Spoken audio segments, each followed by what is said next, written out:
Rev up your engines!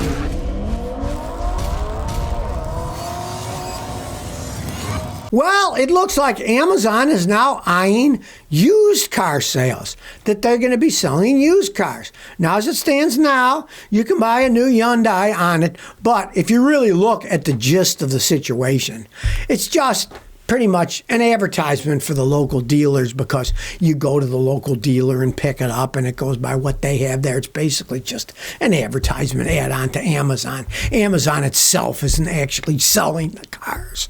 You're buying them at a local dealership, right?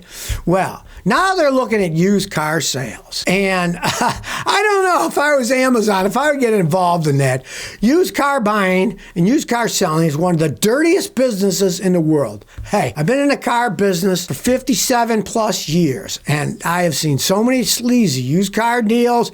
And it's one thing, you buy a new car on Amazon or anywhere. It's a new car. No one's used it. It has a warranty, right? You buy a used car, hey, yeah, you can buy everything on the internet, including used cars. Now, I really think that's a stupid idea. One guy says, they may start online, then go to the dealer to look and have a test drive, then come back, think about it, and finish the purchase online. Okay, so in other words, it's an advertisement for used car people. It's basically what it comes down to. Anybody who would buy a used car online without having it checked out by a mechanic is out of their minds. And here's the thing, irks me about these big companies. They generally don't allow you to have a mechanic to check it out before you buy it. Some of them have a thing like, well, once you buy it, you got a week guarantee that if your mechanic says blah, blah, blah, blah. Well, I've had people do that. Sometimes they get in a wreck and then they end up having to get the car because they wrecked it, or that they have a hard time getting their money. They'll say, oh, this is a non-refundable deposit. If you buy a used car and they don't let a mechanic like me check it out, tell them, go someplace else to buy a used car. And buying a used car online is just crazy. I've had customers buy things online, sometimes even on eBay, and many of them regretted their purchases because they were misinformed about the truth of the vehicle. You know, you're looking at something online. Pictures don't always tell the truth. I had a customer buy one, looked like a beautiful truck, right? Then it turns out the right side was smashed, but they only had pictures of the left side. Or they had old pictures of the truck. When they got there, the paint was all faded away. You gotta look at it, and you gotta have a mechanic check out. Cars these days are so complex. If you don't have a mechanic check it out, you're crazy. There are so many things that could possibly go wrong. And do you want to deal with having to sue a company buying a used car? Good luck on that. They almost always give you a sticker that say, as is, no warranty, right? Amazon, I think you're barking up the wrong tree planning on selling used cars. I remember years ago, AutoZone attempted to sell used parts through junkyards. They had so many problems with that system, AutoZone dropped the whole thing and said, no, we're only selling new parts. We're not selling used parts anymore. Well, there's a little bit of good news, but mainly bad news in the new car market. Vehicle prices have increased slower than usual, 1.something%, they said, a little over 1%. But they're still not affordable. It goes up and up, the price of new cars. Now, according to Kelley Blue Book, the average price of a new vehicle in the United States is a whopping $48,039. I remember it was $45,000. Now it's over $48,000 for the average new car. They're not going up as fast as they were, but the average price is still up, and now it's at an all-time high. It's never been $48,000 for the average car. I'm not talking about fancy. I'm talking about the average car that's bought. And what's happening is the affordable cars are vanishing. The only car in the United States, brand new, that has a price tag on $20,000 is the Mitsubishi Mirage. And they're not the greatest cars of them all. Even the Nissans, the cheap ones, are going for $32,000 when you finally buy the thing. Getting harder and harder to find an affordable new car. I'll give you an example. A guy came here all the way from New York City the other day, and he had Kia Rio, $18,000, brand new. In New York City. Now, he had to go from New York to like Albany because that was the only place he could find one, because they don't want to sell the cheaper cars. They want to sell the more expensive. Car manufacturers are not in the business of making cars. They're in the business of making money. They don't want to sell the cheaper cars. They want to sell more expensive. But there's something that we can do as consumers. Don't buy them. This isn't back in the day when a car would fall apart when it has 100,000 miles, right? And even now, more and more Americans are keeping their cars longer and longer. The average car on the road today is 12.6 years old. If you told me that when I was a kid, they'd say, what? Nobody keeps cars that long. Well, you buy a good car, Toyota, Honda, whatever, they last a lot longer. So, you see the price of these new cars? Do what I do. Don't buy one. I've never bought a new car. And of course, if people do that, they got to lower prices. That's the only thing they can do. These corporations make cars for a living. People don't buy them, they go out of business. They're charging too much. They're going to have to lower their prices to sell them if people don't buy them. Don't be a fool. Don't go out and say, oh, well, I can afford the monthly payment. I'll have a 7-year note, right? I mean, when I was a kid, the notes were 3 years, 7 years. So the interest takes longer over time. So the payments are less for each payment because you're paying for 7 years instead of 3. Think how much more money you're actually paying out. So, you know what I say about buying new cars? Just say no. Well, now, the U.S. companies, Ford, GM, right there talking about, they have a strategy to combat the tariffs that Trump says he's going to put on stuff. But here's what I got to say. That stuff is so watered down now, it's not really going to matter. Because what they have in the USMCA, which is the United States, Mexico, Canada agreement, says this. And it's really kind of stupid. Imported, fully assembled cars coming into the United States from Canada or Mexico must be built with at least 75% of their parts originating in North America. Now, that means U.S., Canada, and Mexico. And if they do that, they can qualify for tariff-free border crossings. And if they don't, it's only a 2.5% levy. So, talk about watered-down crap. Well, 75% of the parts of the ones coming from Canada or Mexico have to come from North America. Hey, they can all come from Mexico or Canada, right? It has nothing to do with American jobs. And as I predicted when they said they're going to have these tariffs, I said, there's no way they're going to put this 25% or more tariff on the ones made in Canada and Mexico.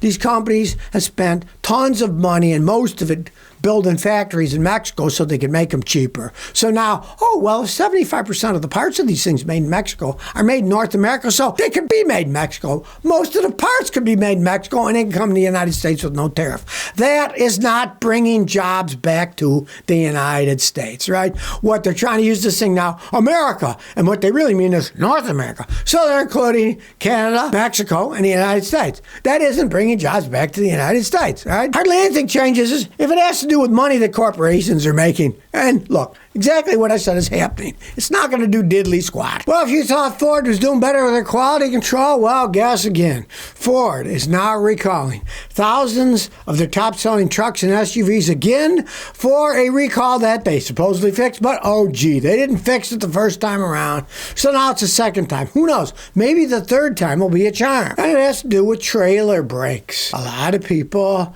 with F-150s are towing stuff, right? And they got the special trailer brake system. Well, this includes 21 and 22 F-150s, F-250s, F-350s, F-550s, the 2022 Ford Maverick, the 2022 Ford Expeditions, and the 2022 Lincoln Navigator. Turns out that it reduces the braking. The trailer brake software set up with your ABS system and stuff supposed to make your trailer brake work correctly.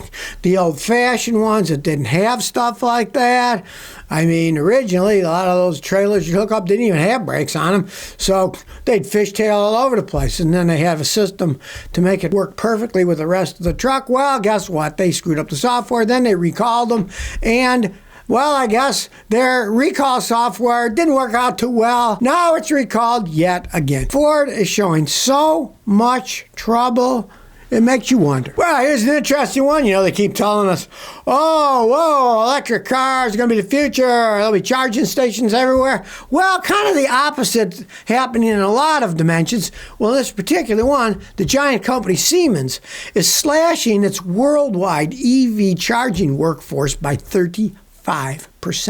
They laying off 35% of the people that do the charging of cars. They do the equipment for charging cars, right? Because guess what? People aren't buying the stuff, and so they got to slash it down. They kept telling us, don't worry, electric cars, they're the future. They're going to have charging stations everywhere. Siemens is a huge company, and if they cut their charging workforce for making these electric chargers for cars by 35%, that's telling you it's not being accepted accept it. They keep telling us, oh, there's going to be more and more of these things. No, there aren't going to be more and more of these things.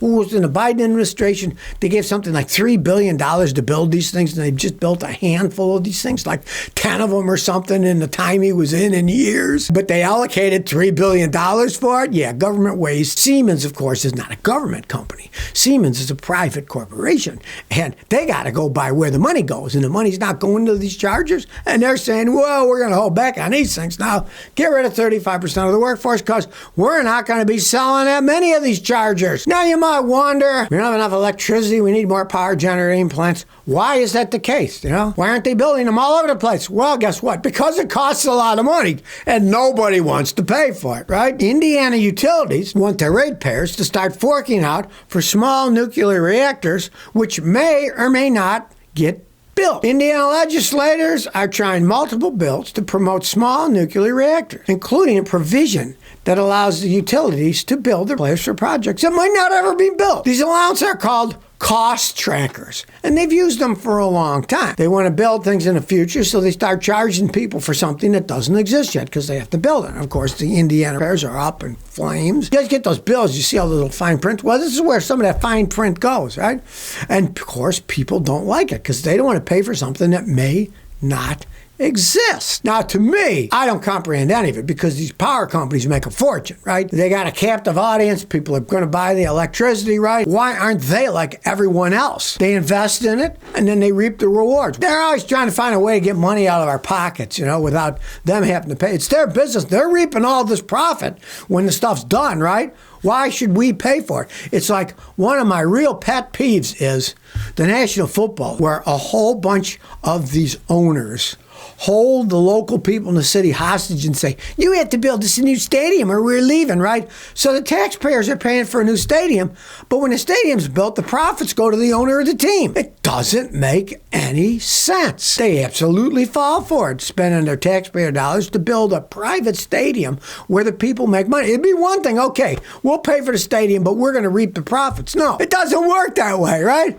It's unbelievable, the nonsense that goes on. And in this case, I kind of agree with Indiana payers that are mad about it. Why should we pay ahead for something that might not even be built? You're going to be screwing us over with the electric bills when it's finally done, whatever, for making electricity, whether it's small nuclear or whether it's gas or whatever, right? We're going to pay for it as consumers anyways. We shouldn't have to pay for it beforehand.